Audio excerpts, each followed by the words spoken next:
Je vous prie de vous mettre debout pour chanter avec moi au jour béni.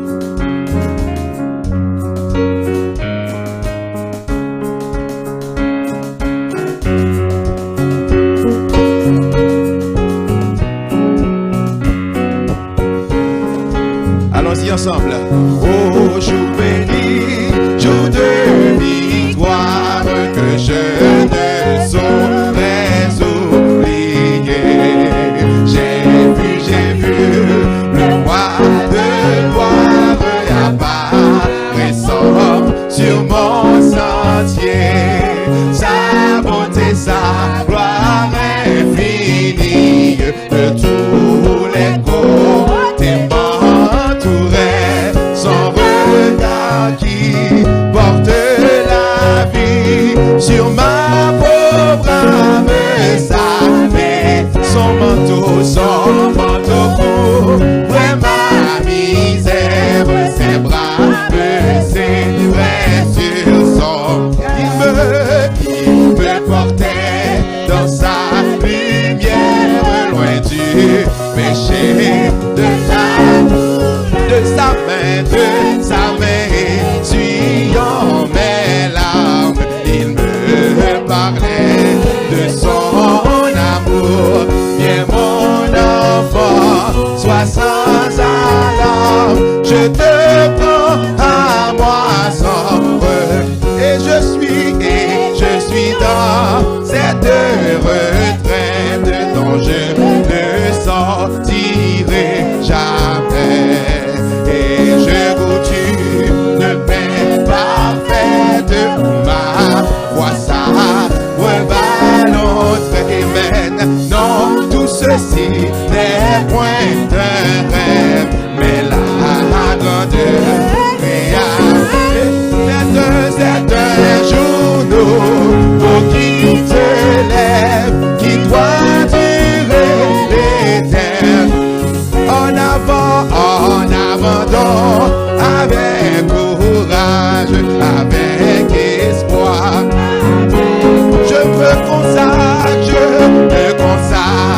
sans partage à mon Dieu, mon roi, mon sauveur. Hésite à mon âme ravie de tout plus que de moi.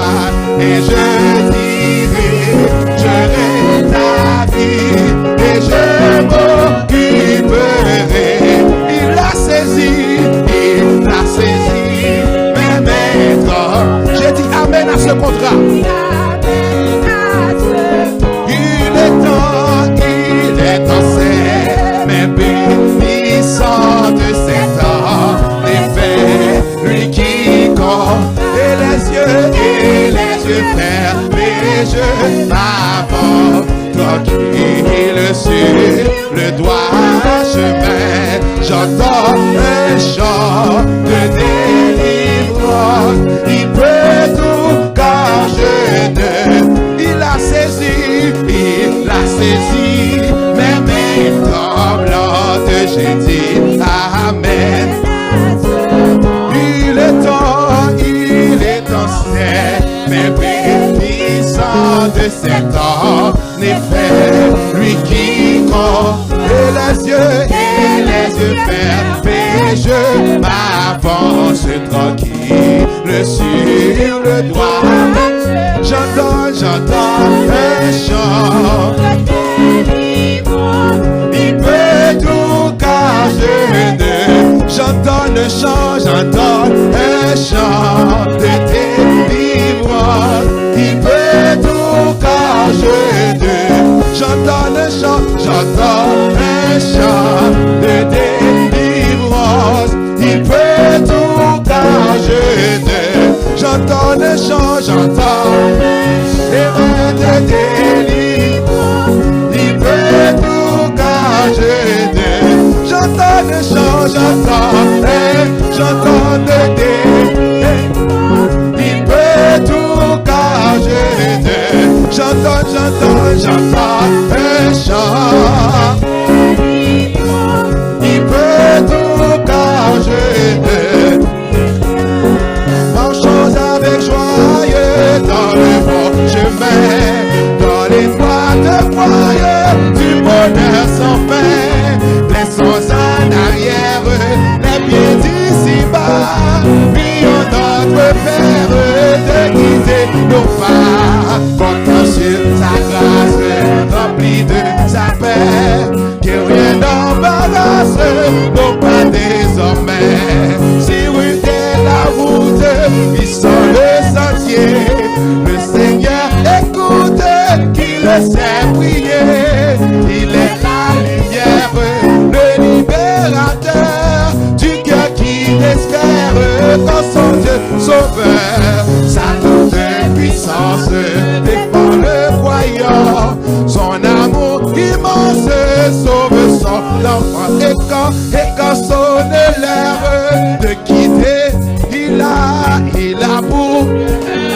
le Seigneur Jésus. Voilà la couronne de tous les. Voilà, voilà, voilà ce que donne le Seigneur Jésus. Voilà la couronne de tous les. Voilà, voilà ce que donne le Seigneur Jésus. Voilà la couronne de tous les. Gloire à l'agneau, gloire à l'agneau, gloire à l'agneau sacrifié. Les filles chantent gloire à l'agneau, gloire à l'agneau, gloire à l'agneau, gloire à l'agneau sacrifié. Chantons, chantons gloire à l'agneau, gloire à l'agneau, gloire à l'agneau, gloire à l'agneau sacrifié. Chantons mais gloire à l'agneau, gloire à l'agneau, à l'agneau, gloire à l'agneau sacrifié. Crions gloire à l'agneau, gloire à l'agneau, gloire à l'agneau sacrifié. Et chantons l'agneau, chantons l'agneau, chantons l'agneau sacrifié. Les filles chantons l'agneau, chantons l'agneau, chantons l'agneau, chantons l'agneau sacrifié. Gloire à l'agneau, gloire à l'agneau, gloire à l'agneau, gloire à l'agneau sacrifié. Amen. Que Dieu vous bénisse.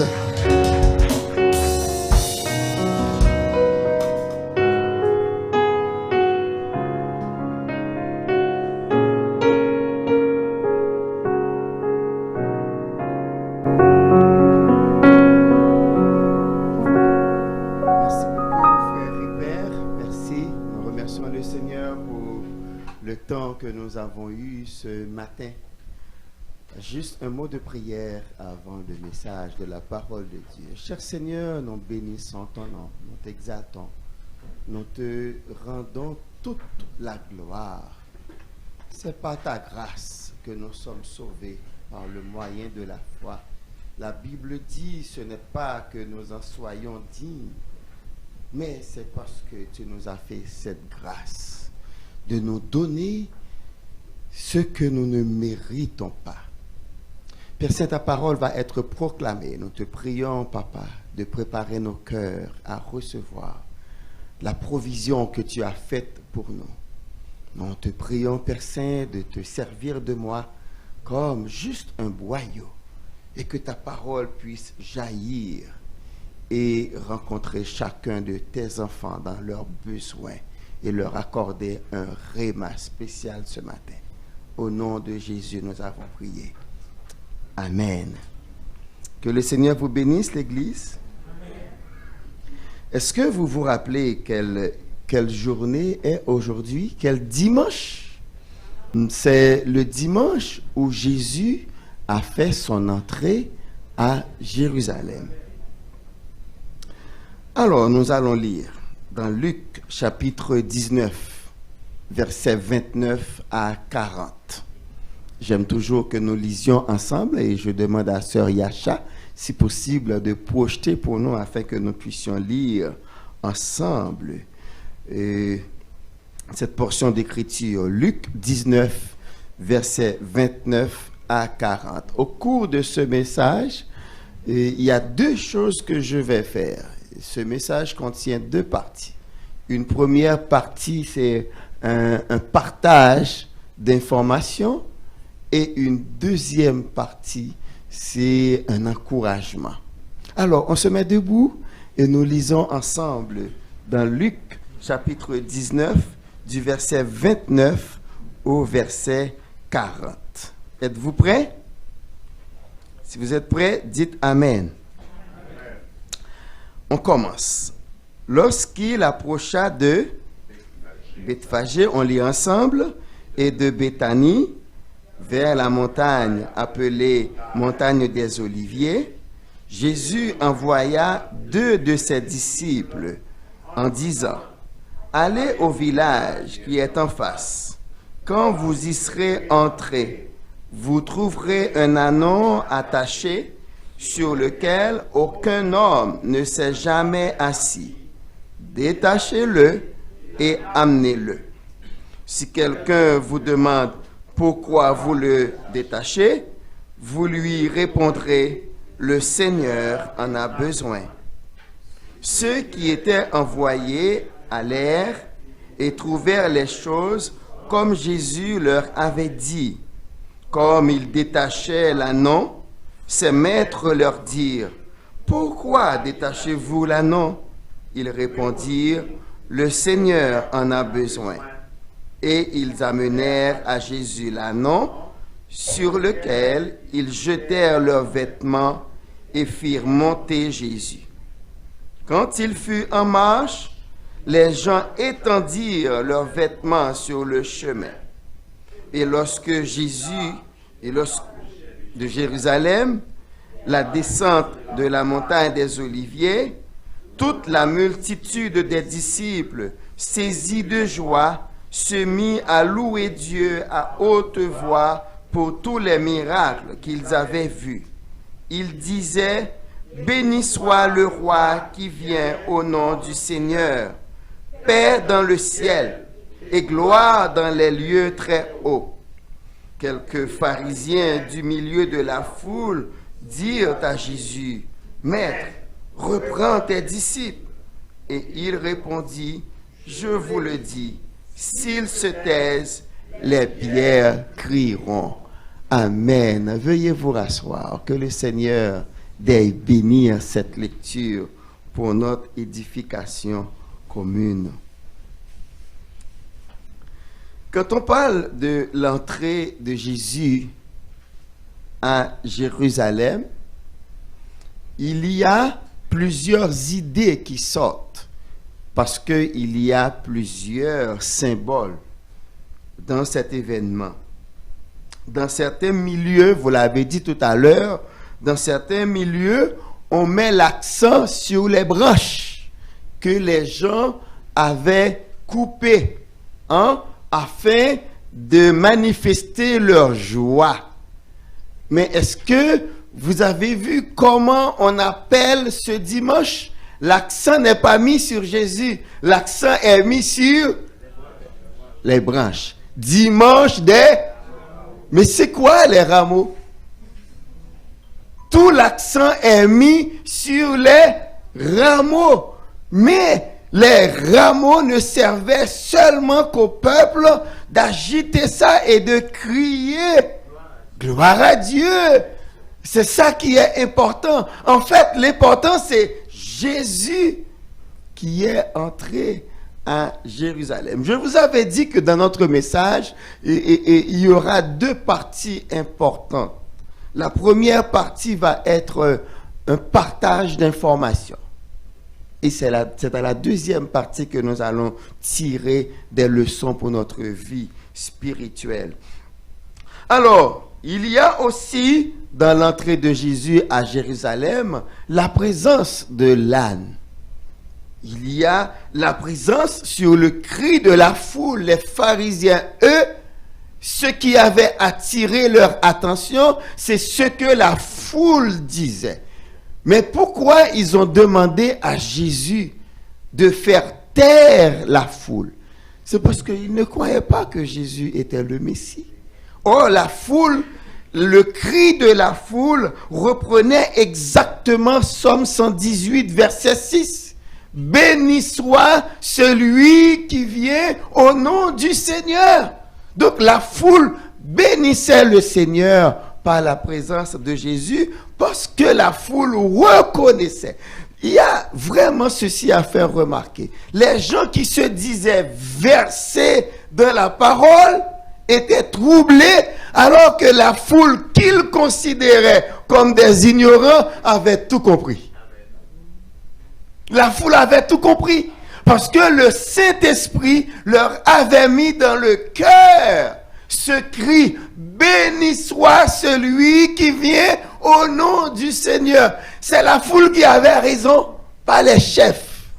Mais les chefs demandaient à Jésus de faire taire la foule. Et écoutez ce que Jésus leur a dit. S'ils se taisent, c'est les pierres qui vont crier. Mais laissez-moi vous dire que ça fait un bon bout de temps que nous nous sommes tus. Et savez-vous qui parle de Jésus? Les fouilles archéologiques. Ce sont les pierres qui parlent. Il y a beaucoup de gens, c'est à partir des pierres qu'ils se rendent compte que Jésus n'était pas une légende. Ce n'est pas quelqu'un imaginaire, non, parce que il y a effectivement des pierres qui ont attesté la présence sur terre de Jésus. L'entrée de Jésus à Jérusalem concorde avec une prophétie. Vous avez sûrement entendu parler des 70 semaines de Daniel, que nous pouvons lire dans Daniel chapitre 9, à partir du verset 20 au verset 26. Mais regardons un peu à partir du verset 23. Alors, Daniel priait Dieu. Mais cependant, Daniel avait observé qu'il y avait un certain retard dans la réponse qu'il attendait. Et la Bible dit, un ange est venu réconforter Daniel pour lui dire, parce que tu es un bien-aimé, Daniel. Dès que tu as commencé à prier, la réponse est sortie, mais sauf que la réponse a été retardée par le roi de Tyr, etc. Et là maintenant, à partir du verset 20, nous pouvons lire ceci. Je parlais encore, je priais, je confessais mon péché, je suis dans Daniel 9, verset 20, et le péché de mon peuple d'Israël, et je présentais mes supplications à l'Éternel, mon Dieu, en faveur de la sainte montagne de mon Dieu. Je parlais encore dans ma prière quand l'homme, Gabriel, que j'avais vu précédemment dans une vision, s'approcha de moi dans un vol rapide au moment de l'offrande du soir. Il m'instruisit et s'entretint avec moi. Il me dit, Daniel, je suis venu maintenant pour ouvrir ton intelligence. Lorsque tu as commencé à prier, la parole est sortie et je viens pour te l'annoncer car tu es un bien-aimé. Sois attentif à la parole et comprends la vision. Alors, je m'arrête ici pour vous expliquer pourquoi est-ce que Daniel priait, pourquoi est-ce que Daniel confessait les péchés de son peuple et ses péchés à lui. C'est parce que Daniel avait lu dans Jérémie que la captivité à Babylone devait durer 70 ans. Je vais vous envoyer exactement où vous allez lire ça. Jérémie 29, verset 10. Vous connaissez le verset 11. Je connais les projets que j'ai formés sur vous, mais le verset 10, c'est dans le verset 10 que nous retrouvons le temps de la captivité à Babylone. Mais voilà que Daniel a lu ça, mais il regarde, le temps avance, le peuple est en captivité, les 70 ans s'approchent, mais Daniel ne voit aucun mouvement de retour en Palestine. Et c'est alors qu'il s'est mis à prier. La leçon pour nous aujourd'hui, quand les choses ne vont pas, mes amis, ce n'est pas l'évangile qu'il faut critiquer, ni votre assemblée, ni les gens autour de vous. Allez dans la prière. Si vous avez prié, les choses ne marchent pas, vous avez l'impression que les choses sont restées statiques, même avec des promesses, Daniel nous donne la meilleure démarche à mener, à aller dans la prière. Et voici la réponse que Daniel a reçue. Nous sommes au verset 24. 70 semaines ont été fixées sur ton peuple et sur ta ville sainte. Les 70 semaines concernent seulement le peuple de Daniel. Et c'est qui le peuple de Daniel? Les enfants d'Israël qui étaient en captivité. Pourquoi est-ce que je parle des enfants d'Israël et non pas des Juifs? Naturellement, on les identifiait comme Juifs parce que c'était le royaume de Juda qui était parti en captivité. Mais dans le livre des Chroniques, quand vous allez dans 1 Chronique, chapitre 1er de 3, 4, 5, 6, 7, 8, ce sont des chapitres que les chrétiens redoutent. On ne lit pas parce que c'est seulement des noms.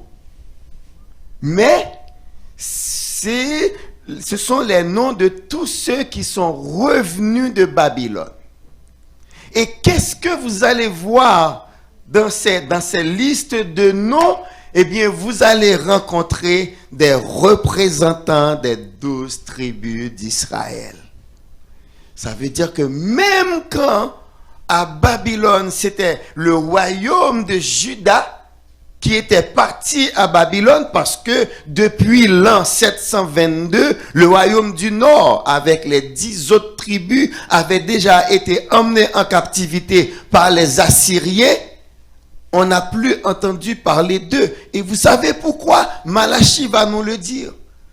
Au chapitre 3, Dieu va dire, et vous, fils de Jacob, vous n'avez pas été consumés.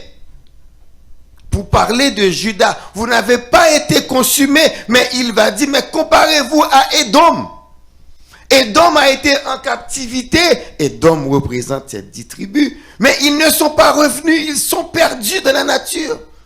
Les 10 tribus qui constituaient le royaume du Nord, ils ont été emmenés en captivité par les Assyriens en 722. On n'a plus entendu parler d'eux, de telle sorte que maintenant, on entend toutes sortes de théories. Et on a même dit que les Haïtiens seraient de ces tribus-là. Parce que bien sûr, ils ne sont pas revenus. Mais les Juifs, le royaume de Juda, ils ont été à Babylone. Après 70 ans, Dieu les a fait revenir en Palestine. Mais, quand on voit la liste des gens qui sont revenus de Babylone, c'est comme si Dieu a reconstitué la nation d'Israël avec les 12 tribus d'Israël. Allez faire une lecture dans 1 Chronique 1 jusqu'à 8, vous allez voir. Et vous allez retrouver le nom des 12 tribus, les représentants des 12 tribus d'Israël. Alors, Daniel, en captivité, lui aussi, voit le temps arriver. Les 70 ans vont arriver. On est en 500 et quelques. Et voilà que le peuple est encore en captivité. Il n'y a aucun mouvement. Et il s'est mis à prier. Et voici ce que l'ange est venu lui dire. Les 70 semaines ont été fixées sur ton peuple et sur ta ville sainte pour faire cesser les transgressions et mettre fin au péché, pour expier l'iniquité et amener la justice éternelle, pour sceller la vision et le prophète, et pour oindre le saint des saints. Tout cela allait se réaliser pendant les 70 semaines. Et là maintenant, à partir du verset 25, on est en train de voir ce que les j'aime bien ce terme, pour expliquer les choses, une ventilation. Ça, c'est un thème comptable, hein, frère Isaac. Il y a une ventilation de toute l'information qu'on vient d'avoir au verset 24 et on va ventiler. Regardez ça. Verset 25, sache-le donc et comprends. Depuis le moment où la parole a annoncé que Jérusalem sera rebâtie à loin, donc on rebâtit Jérusalem, eh bien il y a 7 semaines, et ça nous parle de la rénovation, de la reconstruction du temple. Hein, on va dire à Jésus, quand Jésus va dire détruisez ce temple, je le rebâtirai en 3 jours, les Juifs vont dire mais on a pris plus que 40 ans. C'est ce temps-là, les 7 semaines. Pendant les 7 semaines, le temple a été reconstruit, etc. Et c'était avec l'édit de Cyrus. On ne va pas lire l'édit, mais c'est depuis le temps de l'annonce. La Bible dit, l'ange dit à Daniel, il va passer 49 ans, 7 semaines. Et puis il a dit, après les 7 semaines, il va y avoir 62 semaines. Dans 62 semaines, les places et les fossés seront rétablis, mais en des temps fâcheux. Après, verset 26, après les 62 semaines, un oint sera retranché et il n'aura pas de successeur. Le peuple d'un chef qui viendra détruira la ville et le sanctuaire, et sa fin arrivera comme par une inondation. Il est arrêté que les dévastations dureront jusqu'au terme de la guerre, etc. Donc, il est dit, après les 62 semaines, un oint sera retranché et il n'aura pas de successeur. Et ça, on parle de Jésus. Donc, le terme des 62 semaines, ce qui nous donne, si on ajoute, parce que 62 semaines, ça fait 434 années, plus les 49, ça fait 483. On a parlé de 7 semaines et puis 62 semaines. Mais c'est des 70. On a 7 plus 62. Ça fait, il manque. Donc on n'a pas parlé de cette semaine-là. Et au terme de ces 62, donc on a 62 plus 7, ça fait 69 semaines qui nous donne 483 années. Eh bien, l'entrée de Jésus à Jérusalem, c'était le terme de ces 483 années. À ce moment-là, si le peuple d'Israël avait acclamé leur roi, eh bien l'histoire, c'était fini. Si seulement ils avaient acclamé leur roi, eh bien ça allait être fini parce que on avait parlé pour l'histoire du peuple de Daniel. C'était l'histoire d'Israël qui allait se terminer. Mais Jésus, Dieu avait un autre plan. Les chefs n'ont pas accueilli Jésus, ils l'ont rejeté. Et ce qui a ouvert le temps de grâce. Nous sommes dans le temps de grâce. Mais, rappelez-vous, il reste combien? Il reste une semaine. Cette semaine-là, quand est-ce que ça va s'ouvrir? Quand est-ce que ça va commencer? Eh bien, Jésus-Christ avait dit, je suis venu pour proclamer une année de grâce. Nous sommes encore dans l'année de grâce.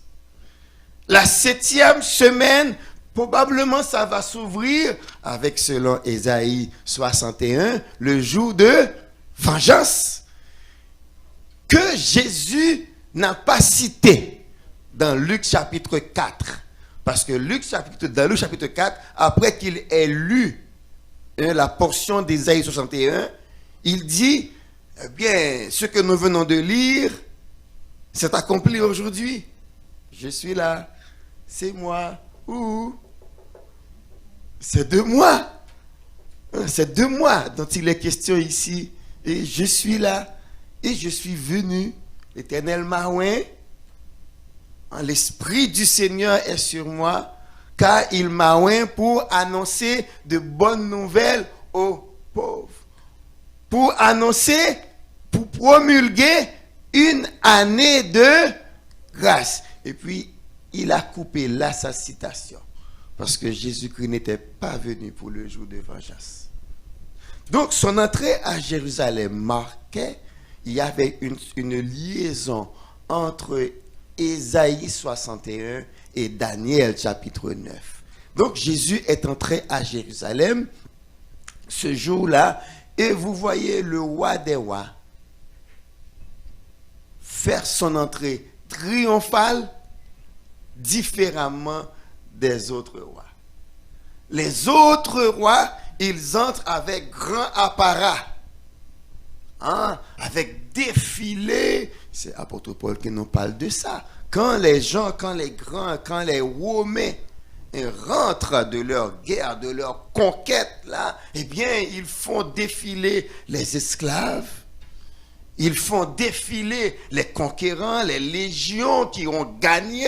Ils les font défiler et tout le peuple est là, on applaudit. C'est au cours de ces défilés que l'apôtre Paul parle de ces parfums qu'on fait brûler. Mais il dit pour certains, c'est une odeur de mort. C'est la même odeur. Tandis que pour d'autres, une odeur de vie, c'est la même odeur. C'est parce que les prisonniers allaient être décapités. Donc pour eux qui marchent dans le défilé, c'est une odeur de mort. Tous les parfums qu'on brûle, une odeur de mort parce que eux-mêmes, ils vont être tués après. Mais pour les conquérants, pour les victorieux, c'est une odeur de vie. Et c'est de ça dont parle l'apôtre Paul. Et pour nous, la Bible dit, c'est une odeur de vie que nous exhalons. Alors, Jésus-Christ entrait ici, ça marquait la fin des 62 semaines et aussi l'ouverture de l'année de grâce. Tous ceux-là qui acceptent Jésus, ils sont sous la grâce de Dieu, sous le sceau de la grâce de Dieu. Et voilà pourquoi vous et moi, nous pouvons adorer le Seigneur, chanter sa gloire, jouer de la musique. C'est parce que nous sommes dans l'année de grâce du Seigneur. Et c'est encore ouvert. Jésus eut à dire, venez à moi, vous tous qui êtes fatigués et chargés, et je vous donnerai du repos.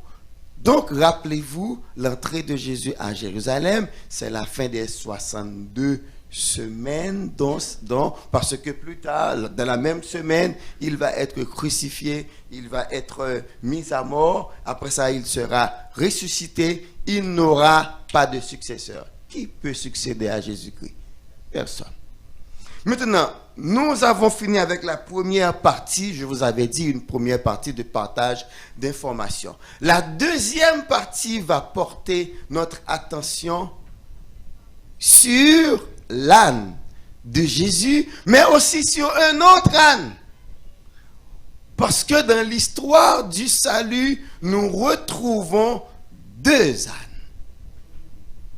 Deux ânes. Il y a un âne que nous retrouvons dans Nombre 22, versets 27 à 33. C'est l'ânesse de Balaam. L'ânesse de Balaam. Et qu'est-ce que Dieu avait fait avec cette ânesse?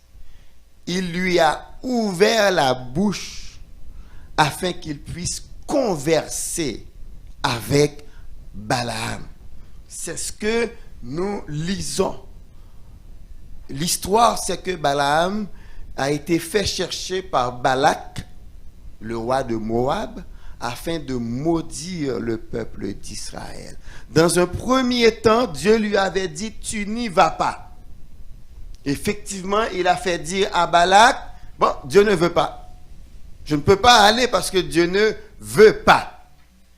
Maintenant, Balak, connaissant la nature de Balaam, sachant que c'est quelqu'un que les cadeaux peuvent faire bouger, il a envoyé d'autres émissaires, et la Bible dit, plus importants, et avec de plus gros cadeaux. Mais quand on regarde l'attitude de Balaam, Dieu ne change pas. Si Dieu avait dit non, il a dit non. Même si Balak envoie de gens plus importants et des cadeaux plus nombreux, mais Dieu a déjà dit non. Mais lui, ému par les cadeaux, il leur a dit, couchez-vous ce soir, je vais voir ce que Dieu a dit. Mais Dieu n'a plus à changer d'avis. Dieu avait dit non, c'est non. Les gens, messieurs, je vous avais déjà dit que Dieu avait dit non. Je ne bouge pas. Mais non, lui, il est allé encore consulter. Ils sont venus avec d'autres cadeaux. On ne connaît pas le contenu de sa prière devant Dieu. Mais on comprend qu'il est allé redemander à Dieu est-ce qu'il peut changer d'avis. Alors, Dieu a compris, il dit, ok, tu pars avec eux, mais tu diras seulement, je vais dire. Et en chemin, il y a eu un contretemps. Et c'est là que Dieu a ouvert la bouche d'un âne pour faire entendre raison à un serviteur têtu. Dieu a ouvert la bouche d'un âne pour faire entendre raison à un serviteur têtu. Ça veut dire que dans cette circonstance, Balaam était plus têtu que l'âne. Parce que c'est proverbial. Hein, que l'âne est un animal têtu de telle manière, quand on veut vexer quelqu'un, qu'est-ce qu'on lui dit? Têtu comme un âne. Et même parfois, pour dire à quelqu'un qu'il est bête, qu'il est bête, on le traite d'âne. Mais en fait, entre parenthèses, nous savons que ce n'est pas l'âne qui est l'animal la plus bête de toutes les bêtes. Savez-vous, c'est quel animal? Merci, sœur Ousdan. C'est le mouton, c'est la brebis. C'est le mouton qui est l'animal la plus bête de toutes les bêtes. Parce que si vous avez l'habitude de faire une route avec un âne, vous pouvez monter sur votre âne, vous fermez les yeux et l'âne va vous conduire jusque chez vous. N'est-ce pas? C'est pour cela que c'est avec l'âne que les marchands transportent leurs marchandises au marché, parce qu'ils savent que l'âne, même quand l'âne prend devant, ne vous en faites pas, il va se rendre exactement là où son propriétaire a l'habitude d'aller avec lui, et arrivé à l'endroit, il va s'arrêter pour attendre l'arrivée de son maître. Parfois, c'est ainsi que l'on sait que telle personne se rend au marché. On voit passer l'âne. Ouais. On a vu passer l'âne, et bien on sait que madame est telle, ou bien monsieur est tel vient, il est derrière parce que j'ai vu son âne. Parce qu'il sait que l'âne va se rendre. Mais c'est intelligent ça. Tandis que la brebis, il ne sait rien. Même quand vous avez l'habitude de faire le chemin avec lui, toute sa vie, quand la brebis est perdue, elle est perdue. C'est son berger qui doit aller la retrouver. Luc chapitre 15. La brebis perdue. C'est le berger qui doit aller chercher la brebis perdue parce qu'il n'a aucune idée de la direction, comment s'orienter, rien du tout. C'est l'animal la plus bête. C'est la bête la plus bête. Mais cependant, nous savons que l'âne est un animal têtu. Mais voici un serviteur qui est plus têtu. Alors, qu'est-ce que nous pouvons tirer de ça? Et deuxièmement, nous avons cet âne. Le deuxième âne que nous retrouvons dans l'histoire du salut, c'est le petit ânon de Jésus. Donc, Dieu a utilisé un âne afin de parler et de rappeler un serviteur à l'autre, pour lui dire que le chemin sur lequel tu t'es embarqué, c'est un chemin de perdition. Dieu a utilisé un âne pour faire son travail. Alors, la question que j'aimerais vous poser, je vais utiliser le même raisonnement que Paul.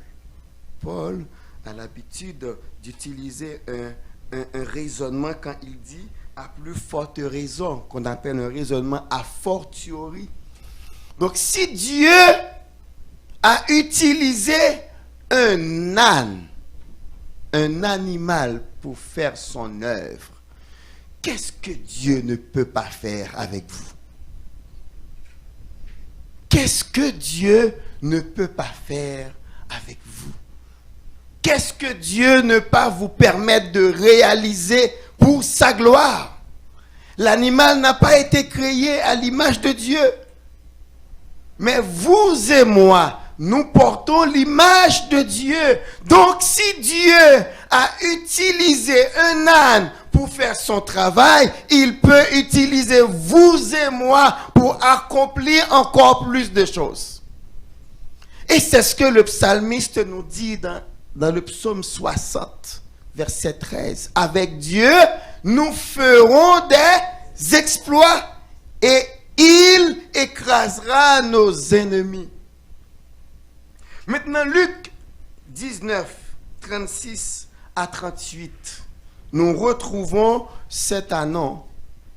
S'il avait utilisé l'ânesse de Balaam pour manifester sa gloire, eh bien, il va utiliser l'ânon pour partager la gloire de Jésus.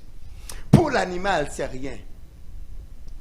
Mais dites-vous bien, quand les gens étendaient leurs vêtements sur le passage de Jésus, qui foulait les vêtements des gens? Était-ce les pieds de Jésus ou bien les sabots de l'âne? C'est la première fois qu'on trouve un âne, comme on peut dire, qui marche sur du tapis rouge. Même Hollywood n'a jamais pensé à ça. Faire qu'un âne, même l'âne de Shrek, n'a pas encore foulé le tapis rouge. Donc, dans l'histoire, nous retrouvons cet âne. Mais pourquoi est-ce que cet âne a eu tant de gloire? Parce que tout simplement, il y avait sur son dos le roi de gloire. Le roi de gloire. Ça nous dit à nous, aussi longtemps que nous obéissons à la parole de Dieu, nous pourrons partager la gloire de Dieu. Il avait dit à Marthe, si tu crois, tu verras la gloire de Dieu. Donc le raisonnement encore, le raisonnement a fortiori. Voici ce que Paul nous dit. Romains 8, 32. Lui qui n'a pas épargné son propre fils, mais l'a livré pour nous tous, comment ne nous donnera-t-il pas toutes choses? Que veut dire toutes choses? Toutes choses. Ça veut dire il n'y a rien que Dieu ne puisse nous donner. Mais attention, le verset n'a pas terminé. Après toute chose, il reste deux petits mots. Avec lui. Avec qui lui? Avec Christ. Donc pour recevoir toute chose au pluriel de Dieu, il faut d'abord accepter le Fils. Ça me rappelle une illustration. Il y a un grand collectionneur qui était mort.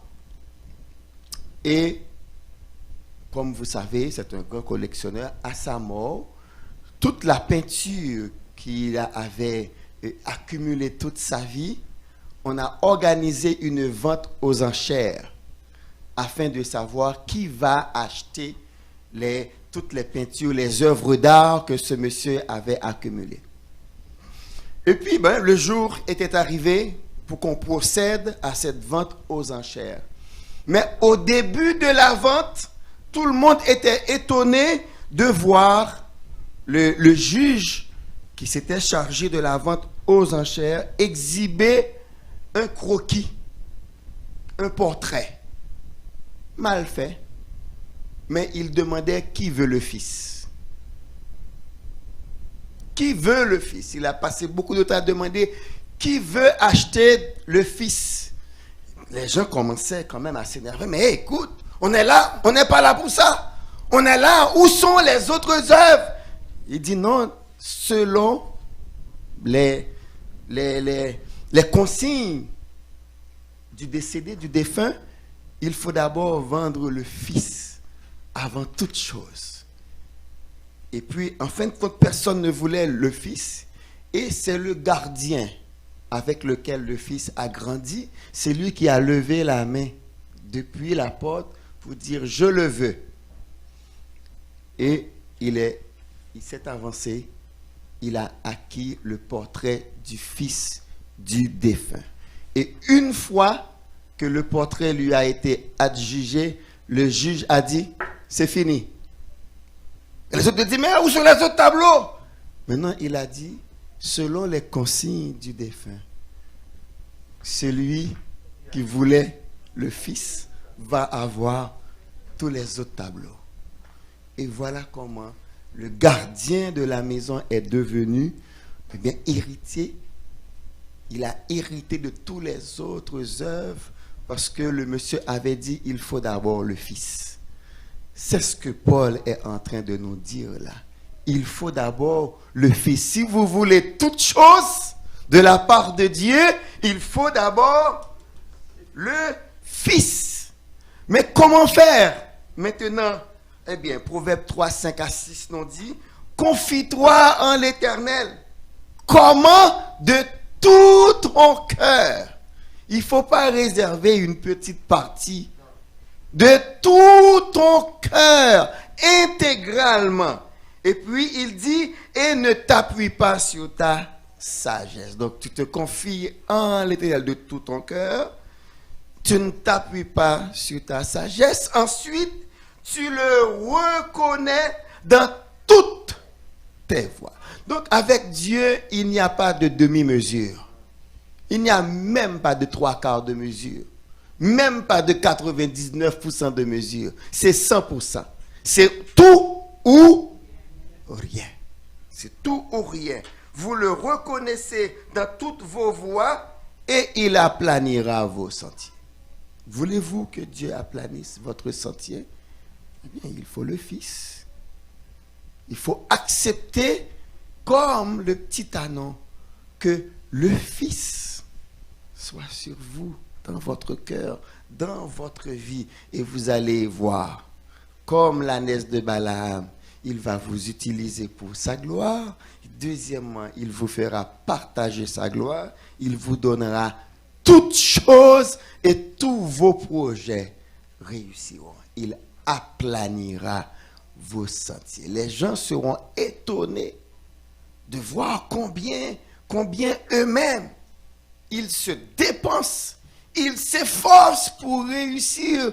Mais vous, vous dormez. Mais vous vous reposez. Vous n'avez pas déployé les mêmes efforts. Mais tandis que vos affaires prospèrent et pas eux. Comment cela se fait-il? Psaume 127. Psaume 127. Vous levez-vous matin, vous couchez-vous tard, vous n'avez même pas du temps pour passer à vos enfants, vous travaillez, mais il en donne autant à ses bien-aimés. Tous ceux pour lesquels vous travaillez, vous vous tuez à avoir quelqu'un à dire, je ne comprends pas les hommes. Ils maganent leur santé pour gagner un peu d'argent, et quand ils ont fini de gagner cet argent, ils dépensent l'argent pour réparer leur santé qu'ils avaient maganée. Mais ça, c'est inutile, mais la Bible dit, pendant que vous vous reposez, le Seigneur se charge de vous. Donc, la meilleure démarche, je viens de vous le donner, confiez-vous en l'Éternel. Et comme l'ânesse de Balaam, il va vous ouvrir les lèvres pour que vous puissiez parler en son nom et manifester sa gloire. Et comme l'ânon de Jésus, vous allez partager la gloire de Jésus. Vous irez là où vous n'avez jamais pensé. Vous réaliserez des choses dont vous n'avez jamais rêvé. Vous allez voir. Mais la chose, c'est vous donner de tout cœur. On se met debout et nous allons faire une prière afin que, quand nous chantons « Oui, prends tout Seigneur », que ce soit une réalité. La réalité de notre vie. Et pas que nous gardions une petite portion pour nous, mais vraiment, on se confie. On chante ce refrain, oui, prends tout Seigneur, et après ça, nous prions pour terminer avec le culte. Oui, prends tout Seigneur. Oui, prends tout Seigneur. Entre tes mains, j'abandonne tout avec bonheur. Prions ensemble. Ce matin, Seigneur, nous te disons merci de ce que tu nous as rappelé. Comment nous devons nous confier en toi.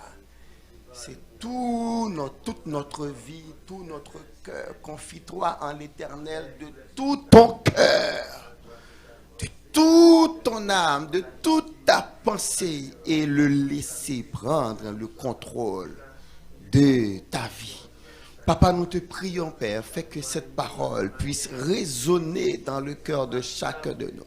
Fais que, Père, nous ne l'oublions jamais, que nous devons nous confier tout entier à Dieu. Et comme ça, comme l'ânesse de Balaam, il pourra nous utiliser à son service. Et quand nous chantons « Forme-moi pour ton service », ce sera des cantiques réels. Et comme l'âne de Jésus, que nous nous mettions au service de Dieu. Et ainsi nous pourrions partager sa gloire comme l'âne avait partagé la gloire de Jésus. Papa, fais-nous grâce, prends notre vie, garde-nous en toi. Au nom de Jésus, nous avons prié. Amen et amen. Que la grâce de notre Seigneur et Sauveur Jésus-Christ, l'amour de Dieu le Père, la communion de cet esprit reste et demeure dans le cœur de chacun de nous pour nous inspirer, pour nous instruire, pour nous enseigner, pour nous conduire dans le chemin de la gloire avec Jésus-Christ dès à présent jusqu'au grand matin de l'éternité. Amen et amen. S'il vous plaît, ne partez pas parce que c'est le premier dimanche du mois, nous avons le potluck. Merci à tous ceux qui ont partagé cette matinée avec nous ce matin. Que le Seigneur vous bénisse abondamment. Amen.